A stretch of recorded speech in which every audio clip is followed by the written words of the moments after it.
And we're back. This is attempt 2 at making this video because once again I've hit technical difficulties in the sense of I completely forgot to set up the OBS. So instead of looking at the gameplay, you were looking at a black screen because I have two ways of recording OBS.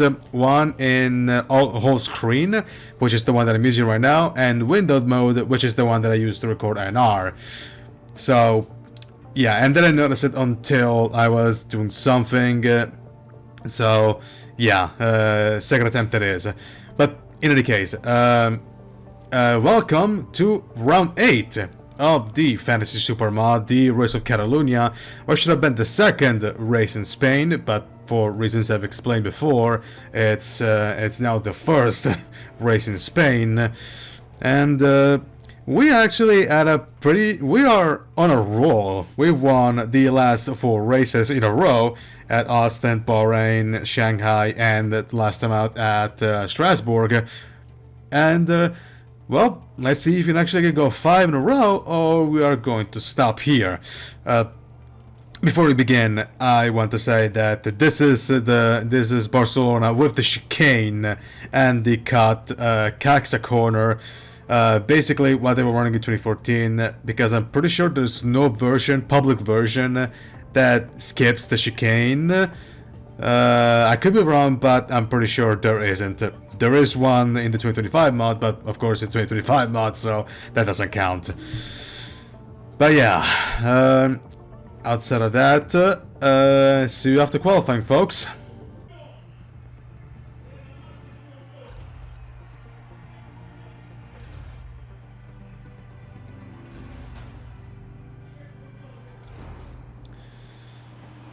Okay, we are starting in 8th. Right between the Ferraris, and it's 1 light, 2 lights, 3, 4, 5. And we're off in Catalunya. And that was a very actually quick takeoff. But we are already challenging Tomlin for 6th. Easy through here. Contact with Noel. As Greg goes through, so does Nana and Al. We are side by side with one of the McLarens, and now it's Ryan. Okay! Whew! Oh shit, that was close. That could have been a disaster. But yeah, okay. Hey! Okay, Nana, please. Okay, there we go. Up to 8th. Well then. That almost was a disaster. While we're following Al. Behind us is Eric. And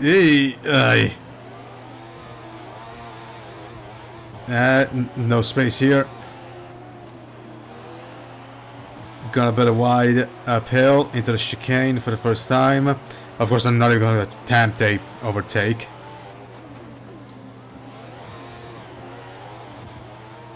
There we go. And lap number 1 is complete. As Eric is on our slipstream, as we are on Al's. Can we try for an overtake? The answer is absolutely no. And into the corner that screwed me out of a good qualifying position.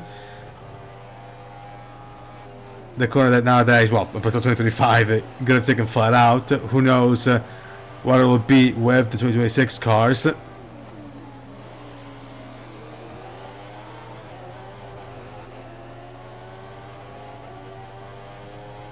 Other than apparently being slower than a Formula 3 car in the corners, if Verstappen's complaints and the telemetry in the pre-season testing is anything to go by.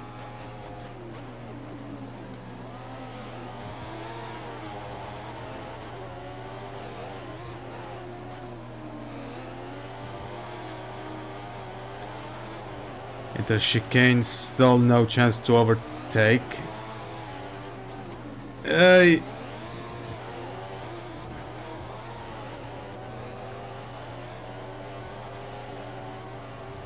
And lap 3 is here.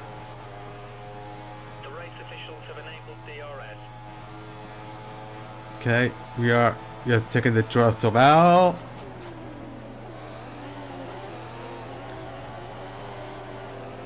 Okay, if we stay close enough, we could be able to take him in the second DRS zone.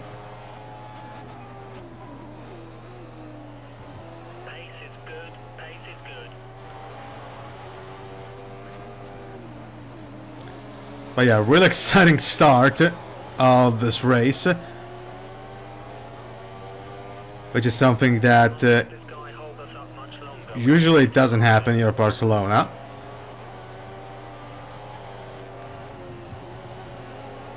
And no, never mind. At least we distanced ourselves from Eric, and I'll break the corner.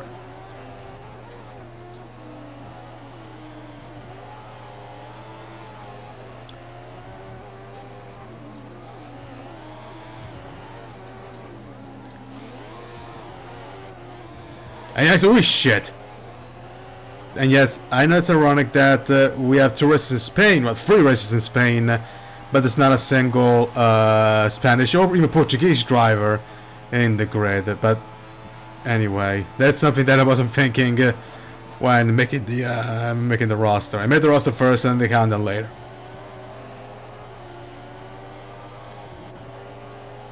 But anyway, this is the first race where I can finally talk about racing stuff. Line him up for a pass. And yesterday was the Truck Series race at Daytona, and today was the ARCA race.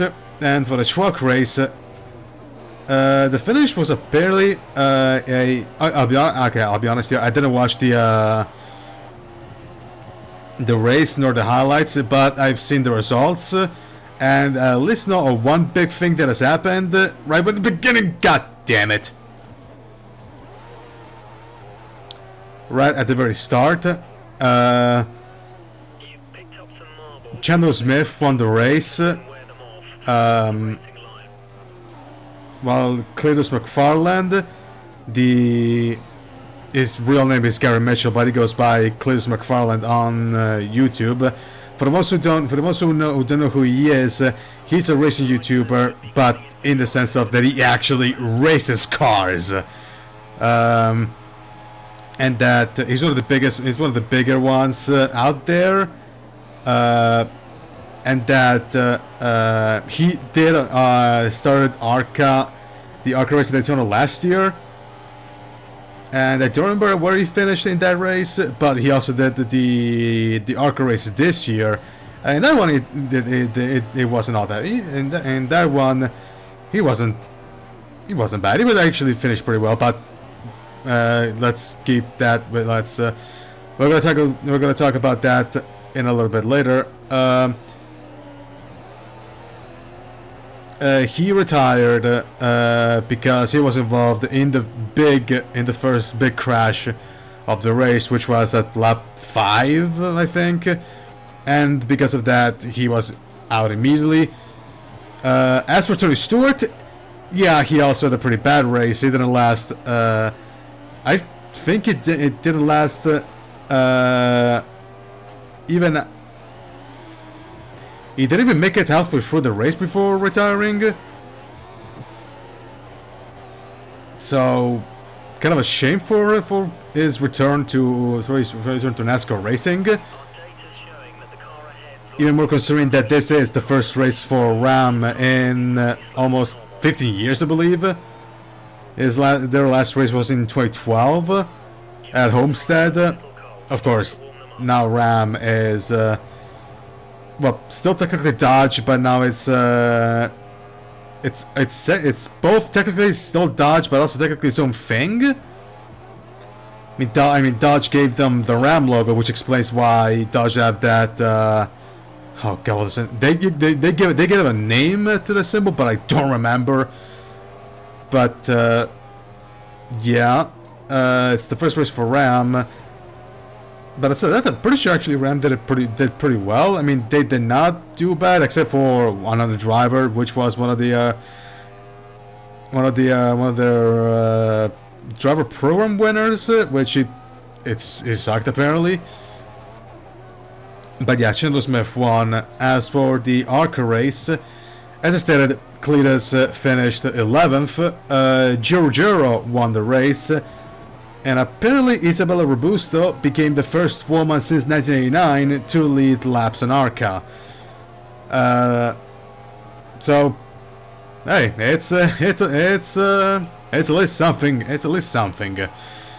Okay, but saying that this sounds like I'm done playing it, which I'm not.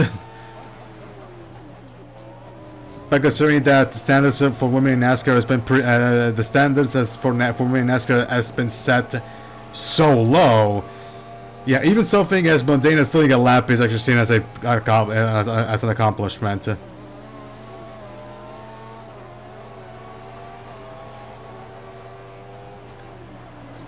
But yeah, and of course, the other big story, another Earnhardt made his name at Daytona, this time with Bobby Earnhardt, the son of Kerry, finishing in the top 10. He finished 8th. So, congrats, Bobby.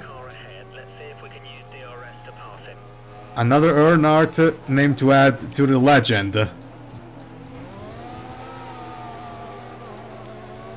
Which now makes okay, so let's get Ralph Earnhardt, which is Dale Jr.'s dad, Dale Sr., Dale Jr., Jeffrey Earnhardt. Yeah, Jeffrey Earnhardt. In the meantime, we got past Christian. As we're talking about, I guess I can say I've done that overtake for Dale, but there's Dale Sr., Dale Jr., Jeffrey Earnhardt, and now Bobby. Oh, and also Kerry Earnhardt too. I forgot.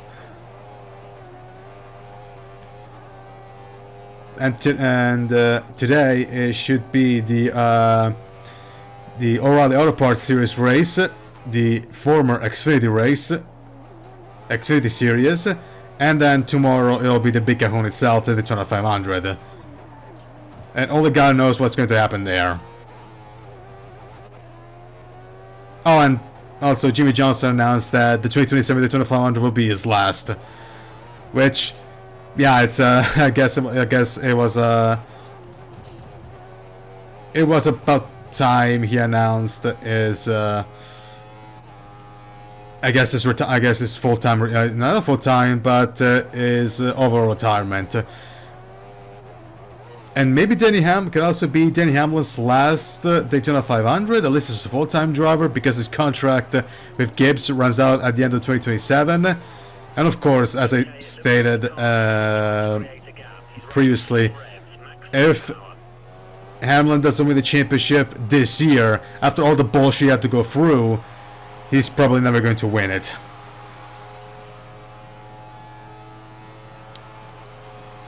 But yeah, that's all for the Motorsport Talk as of now. And sticking to NASCAR, today I woke up to news that I didn't think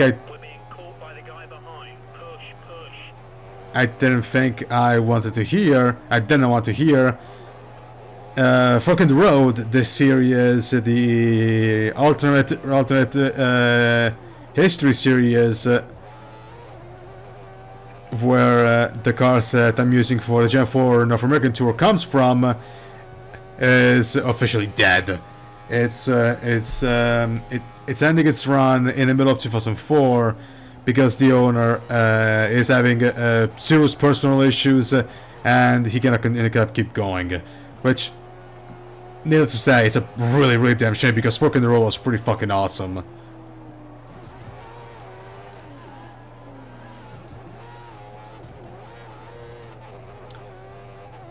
it's been right now. It's what, the second most influential, actually third most influential alternate history series Closing our gap on the car behind by around a second per lap. in terms of that topic. The obvious ones being One More Spark and of course Saturday Night Lights.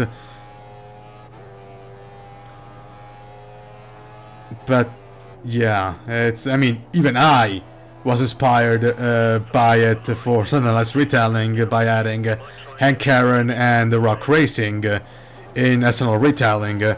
So yeah, that should actually tell you just how much of an influence, even if it wasn't, even if the lifespan wasn't that long, 2.5 years. I mean, I say wasn't that long. Fork in the road. One More Spark only lasted like what, 1 year before Griffdog decided, yeah, I'm not doing this anymore. So I guess 2.5 years is actually kind of impressive time. And he still covered 4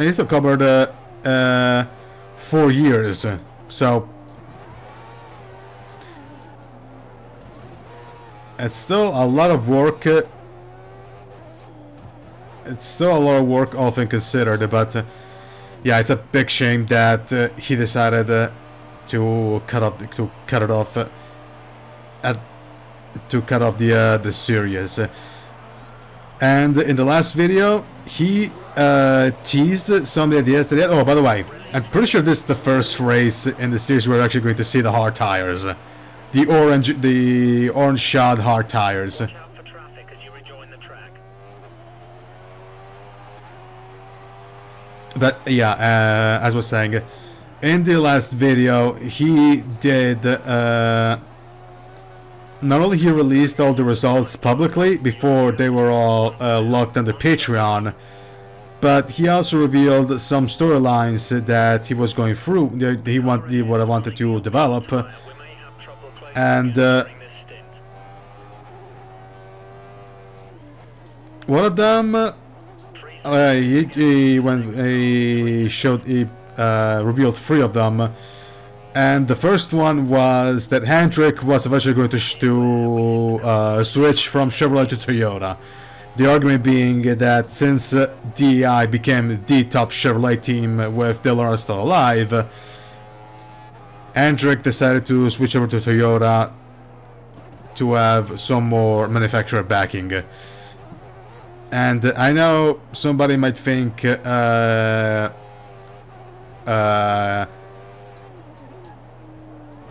Hendrick switching to another manufacturer that isn't staying to Hendrick with a manufacturer that isn't Chevrolet as sacrilegious, but turns out that apparently Hendrick owns some Toyota dealerships, so I guess it wasn't as far-fetched. Plus, let's be real, in one of the teasers at the beginning of 2004, in the first 2004 video, there was a news snippet that said that motorsport stock car racing was going to be considered as for inclusion in the Olympics, and that the Olympics in 2008 were going to take place in Toronto rather than Beijing.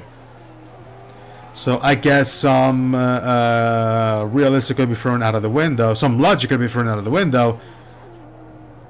Plus, compared to the other 2, this is the least weird, because the second one was that he was going to make Dale Earnhardt the president of the United States. Yeah, I'm not kidding. He legitimately thought of that. We had a gap of about 3 seconds between you and the next car. His reasoning was that his final season was going to be 2005, with some part-time races, with some separate starts in 2006, 2007, and his final race would have been at the 2008 Daytona 500.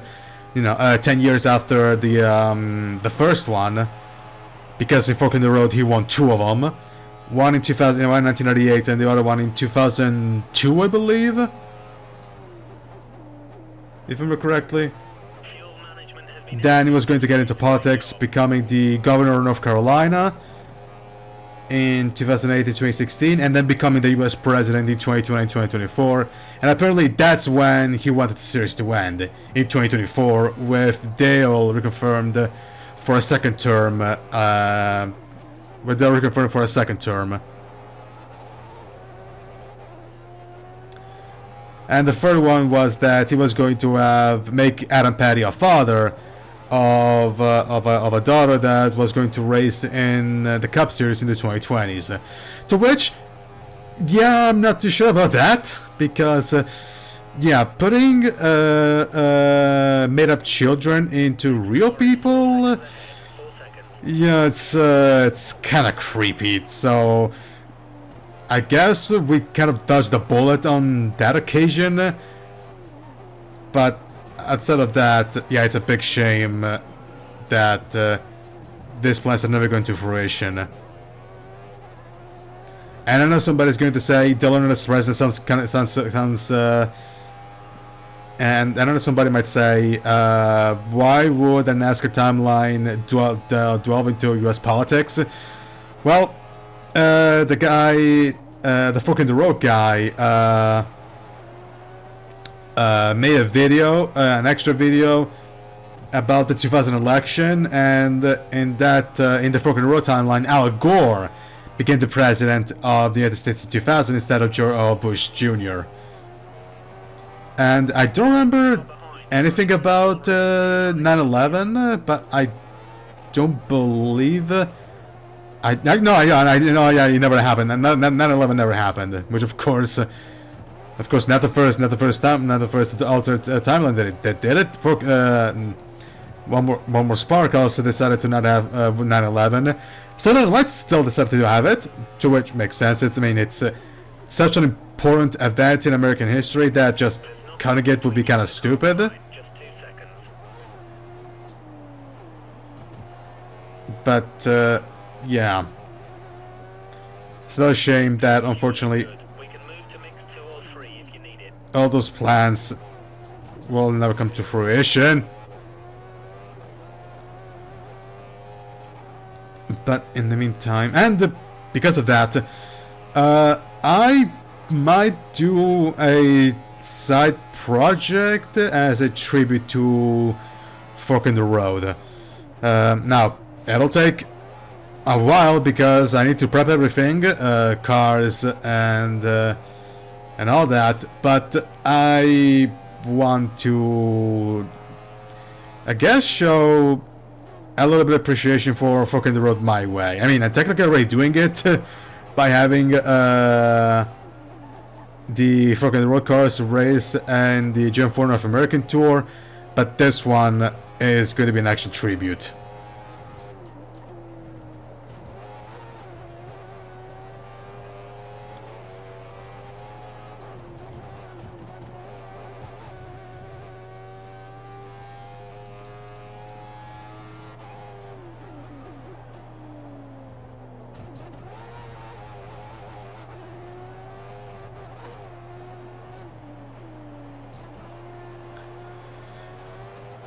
But yeah, back to the race.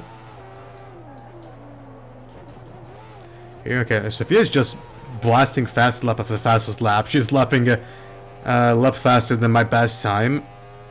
Oh, that's why. I'm actually, okay, there we go. Vettel's catching you at the rate of a second per lap. 1 second.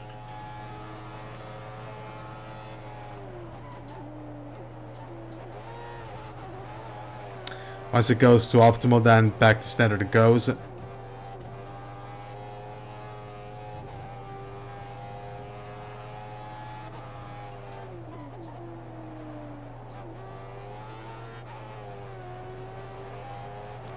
And we can afford a quote-unquote bad result. I mean, we're still in the points, so it doesn't really matter. I mean, but we actually have enough of a gap that we can afford a bad result. So I guess I shouldn't be worried about 6th place. I mean, of course, I would love to, climb to at least top 5, but I guess I can be allowed an average result.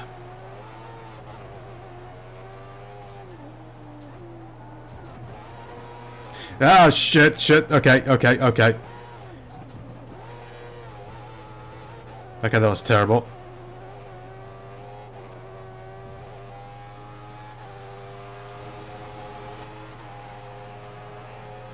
And Christian's got passed through me, maybe. There we go. Ah. Okay, nice. We think the car behind is running on full revs. He's trying to close the gap.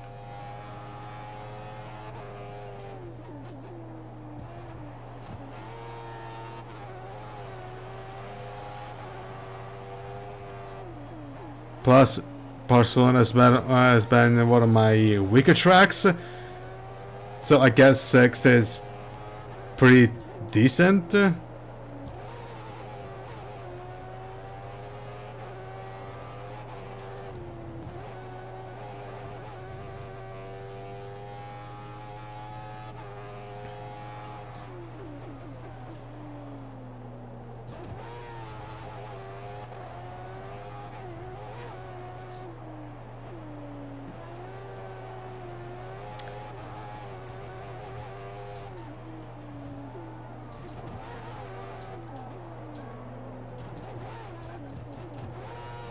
Come on.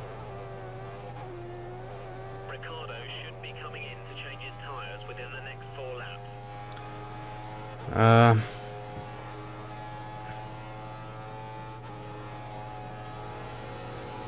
Ooh, Jesus. I mean, of course, DRS.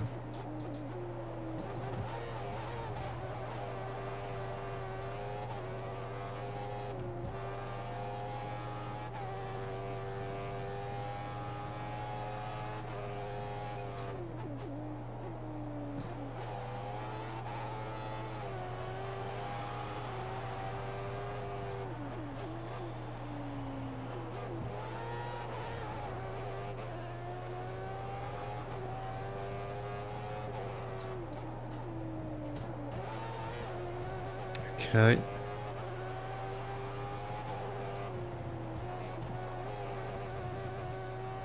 Am I getting closer to Fernandez at least? Yeah, at least it looks like it. I mean, it looks like it. I'm definitely getting closer. But now this is the part where you could potentially gain a lot of time if I don't do it well.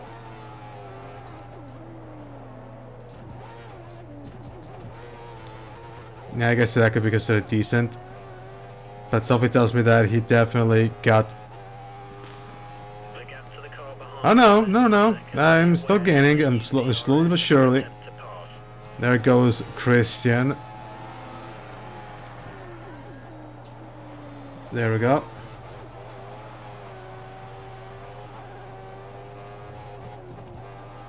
But we have to pit soon.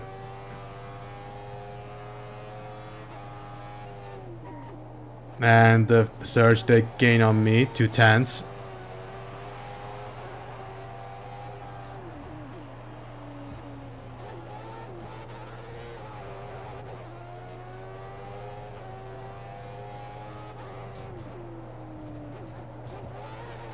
Okay, surprisingly that's not a corner cut, but okay, I'll take it. Okay, fuel optimal, back to standard you go.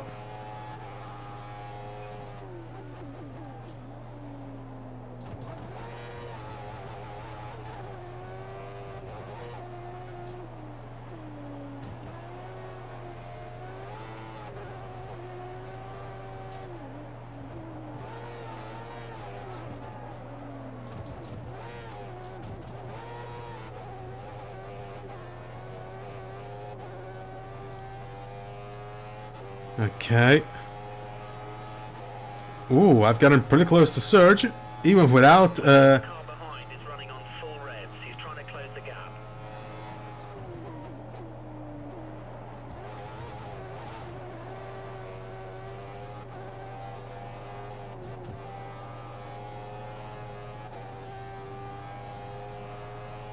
Okay, I'm about to say the Surge is probably on full conservation mode, but who knows?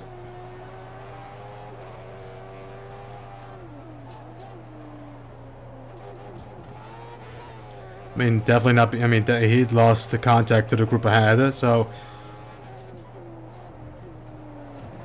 that was terrible.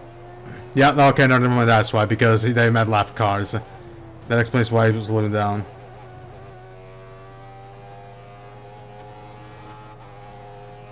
And that's an Audi.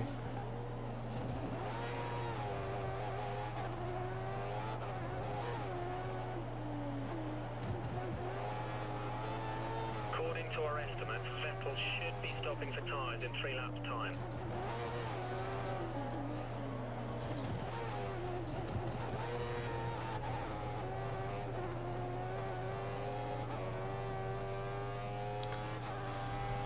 Okay, that's a lap car for sure, yeah. No, but that's for position. Is that Gray? Should be. So, Gray is going for the undercut.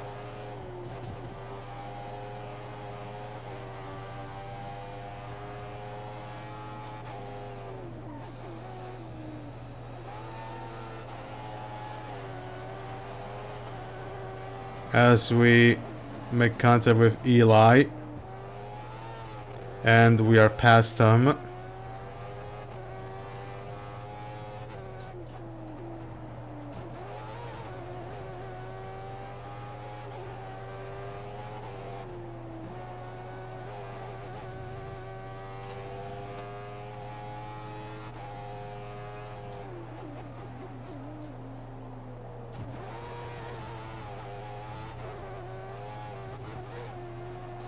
Okay, somebody else is gonna go for the undercut, or it's just gonna be Gray.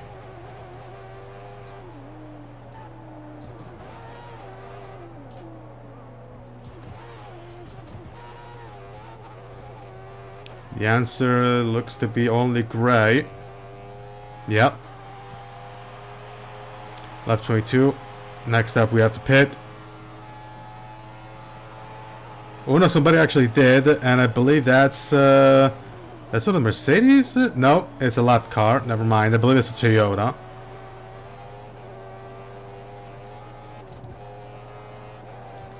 I actually don't. Yeah, it's a Toyota. It's a Toyota. Never mind.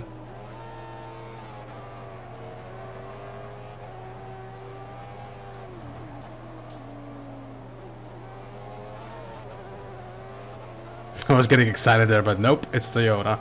It's a lap car.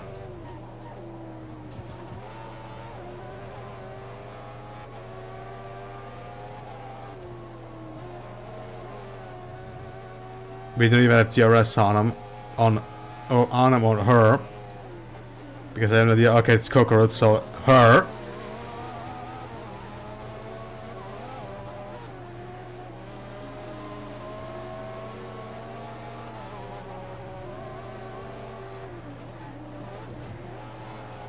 Thanks for getting Up with race pace. Keep pushing. out of the way.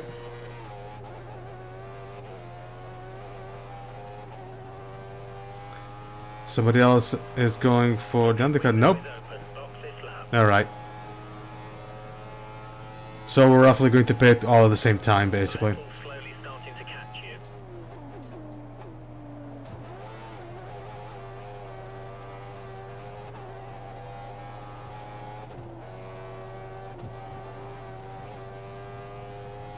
We're going to pit with 10 laps to go. Actually, reaching the track with 10 laps to go.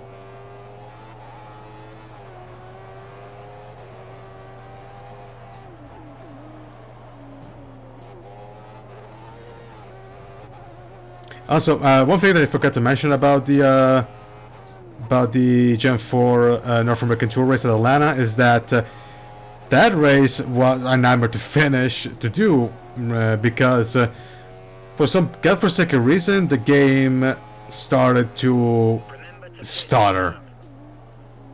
Now, it actually happened at Pocono, but fortunately it didn't affect my race all that much. But at Atlanta, yeah, what happens is that if the game stutters, you lose speed, because of course the game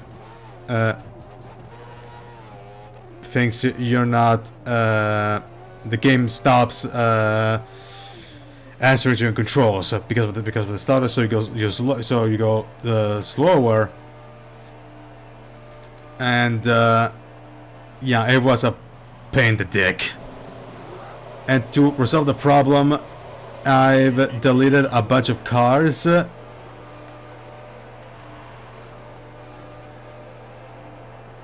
And I guess it sort of fixed the issue, but I don't know. We will see for the next race. You have no more scheduled pit stops, so look after your tyres. Okay, I explained it pretty poorly, but basically, because of the starters, the car goes slow. I go slow. Because of course, when the game stutters, We have an advantage here. it stops answering the controls to the player's controls.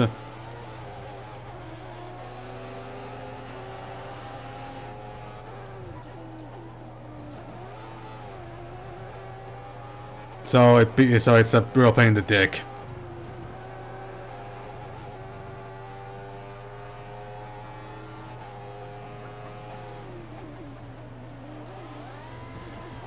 Ah, well, okay. Wasn't I? I didn't think. I don't think it's bad enough to actually warrant a corner cut, but okay.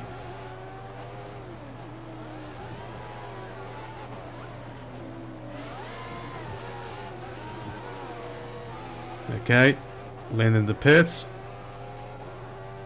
Do we have DRS? Yes. Might as well use it.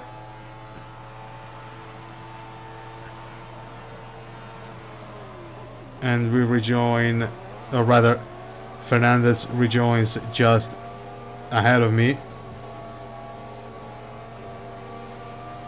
Can actually potentially mount up an overtake. And oh, we got blocked by a lap car. We're there. Dive, and we are up to 5th. Nice and easy. Thanks, Kokoro. Very cool.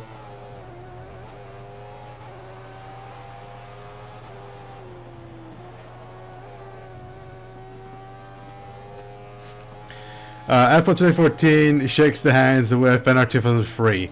Having lapped cars become trouble for the leaders.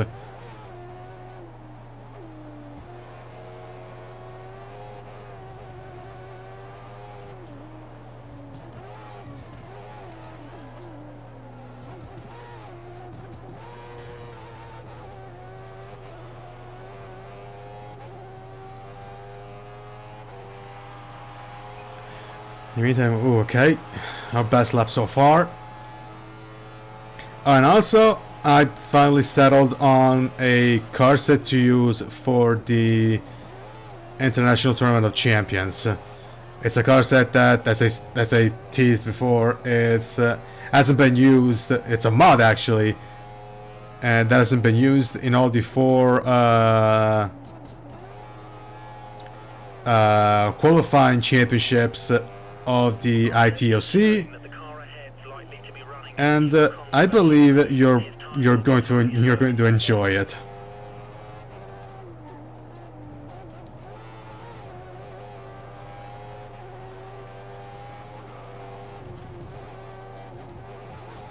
Aye.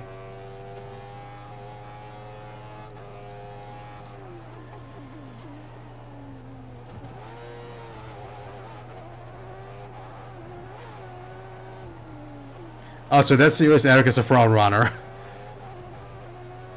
So a little bit of fun fact. I believe he's second in the standings on that series. He's joining for Gibbs.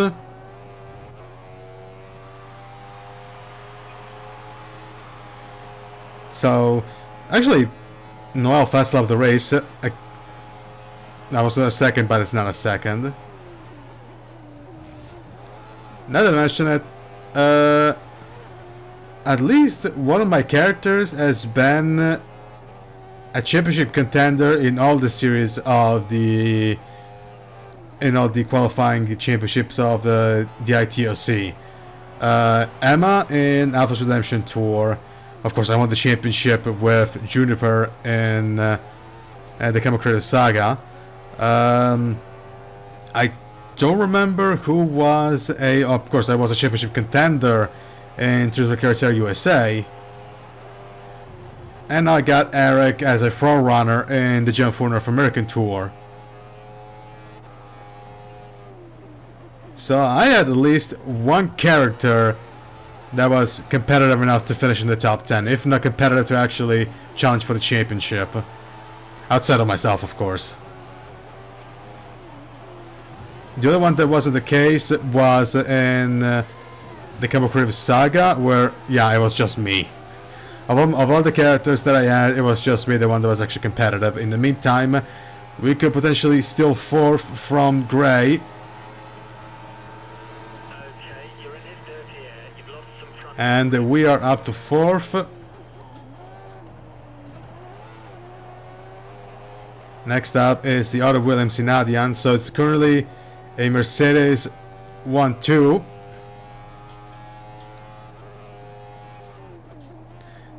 Five and a half seconds.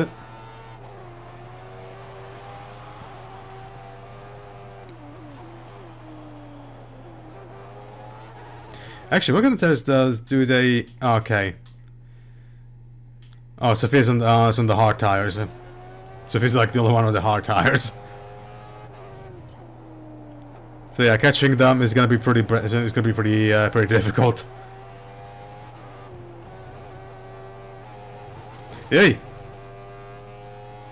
But again, I'll take a 4th.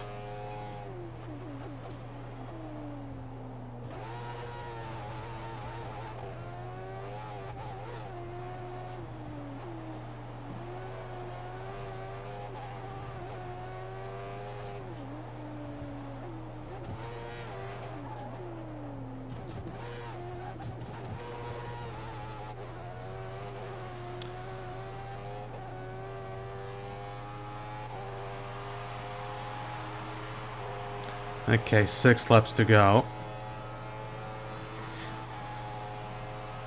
Oh, and today I watched the footage of the American figure skater that yesterday completely fumbled the ball after being hyped up to no end. We need to pick up the pace. And I kind of feel sorry for him because for at least 4 years everybody's gonna remember you as the guy that completely fucked up, but at the same time yeah,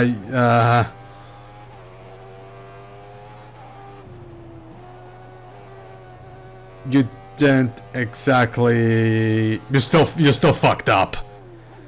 I know, the pressure got into his head and unfortunately he fumbled at the worst possible moment.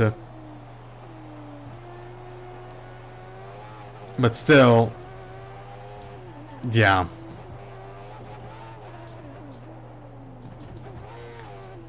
What I'm trying to say is the fact that yes, I'm sorry for him because, you know, I mean, I guess I mean, this is apparently his first Olympic Games, so yeah, that's definitely going to be a big lesson for the next ones. And also, I feel sorry for the guy. I mean, spending all 4 years of your life training and busting your shit to be the best version you can ever be, and then when the time came, you completely screw up. It's of course a big fucking gut punch that I can't even imagine. But at the same time, you're at the Olympics. The whole world is watching. You can afford to fuck up, and you did.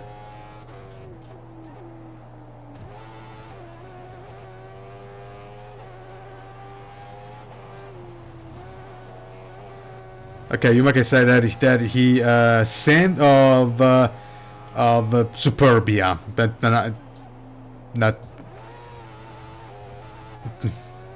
I don't think that's actually a term in English, but basically, I mean, you can accuse him that he was too cocky, that he believed he could have done stuff that maybe he shouldn't have. But then again,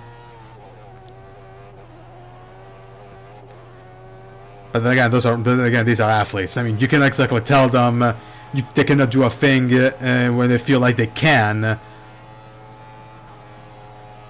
Even when it's clearly not possible, they'll still try it because who knows? Maybe they'll actually nail it. But yeah. And as I stated, this guy is probably going to live with the stigma of having screwed up this poorly, despite being highly regarded for 4 years until the French Alps, which is when the next Winter Olympics are going to be at. Because yeah, something like the Super Bowl or the World Series or other things, yeah, you can afford to actually have an embarrassing run, and then come back stronger the year later. With the Olympics, you have to stay with that shit for 4 damn years. So it's definitely much more harder to handle that.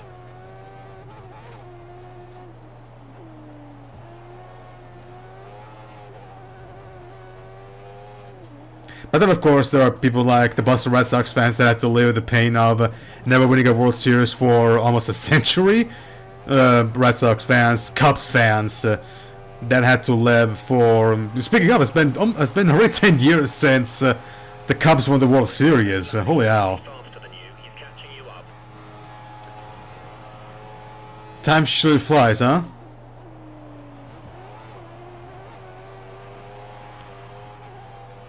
But those are like super extreme examples. But yeah.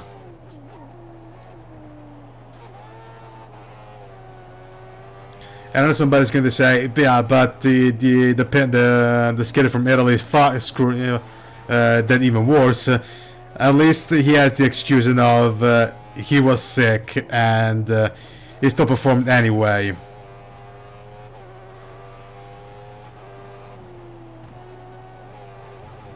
So, there's that.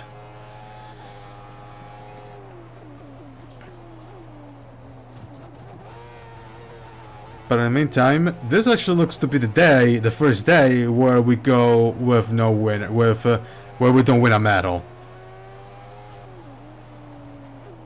And in hockey, we just got slammed 5-0 by the United States in women's hockey. It's not exactly it's not exactly breaking news. Just the fact that they actually made it to the quarterfinals is a miracle by itself. And we also got smashed by another country that I don't remember. I think it was also the United States for the men's side. I mean, we lost to Slovakia yesterday. But again, hockey is not. Italy is not a hockey country. I mean, we have no players playing in the NHL.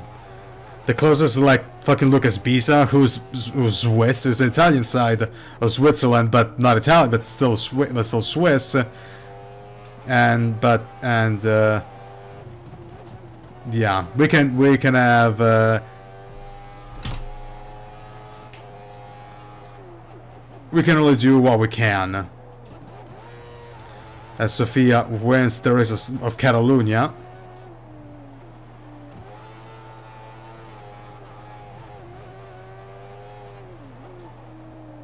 Through the chicane we go. And across the final corner. And we are going to finish the race of Catalunya in 4th place.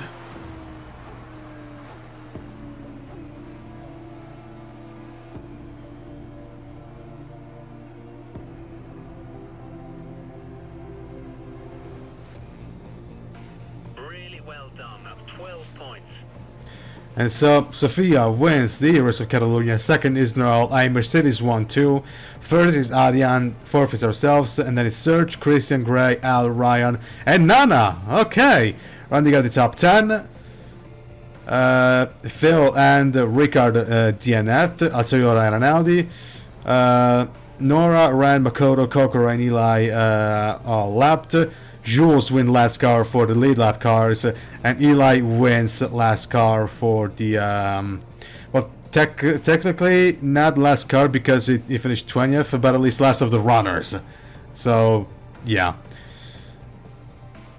And now time for me to take the thumbnail and then do the standing. So see you later. And so, even with the 4th place, we are still championship leaders. Sofia is 2nd. Noel returns to 3rd place, dropping Serge back to 4th. Christian is in 5th. Adrian is in 6th. Thanks to the 3rd place, he is now in 6th. Al drops down to 7th. Gray's in 8th. Ryan is 9th. Linda, Eric, Nana, and Madison round up the point scorers. And before we actually wrap up things, a little update on Anthony Alfredo. And turns out that this week has been the week of hell for him, because this is a tweet from Jeff Gluck. I'm saying this verbatim. Anthony Alfredo's week races away into the 2500, but then gets DQ'd after the duel and misses it in favor of BJ McLeod. DQs for the all-rider race today. Team buys a ride for today's race, gets caught up in a wreck at the start of the race. So. Yeah, a weekend that he would absolutely want to forget yesterday. But yeah, going back on topic, we are still championship leader, and next up we have a similar race to Catalunya at Monza, at the Temple of Speed. So let's hope that this time that there we're gonna have a much better race than we had in Catalunya. Not that I want to throw away a fourth place, but just how relentless the Mercedes cars are, yeah, I cannot afford to finish out of the podium too much. But yeah, this has been it for this video. If you liked it, give it a like. If you see more content like this, hit subscribe and click the notification bell to get the next video drops. And I have nothing else to say. Alright then, see you next video everybody. This Alpha, signing out.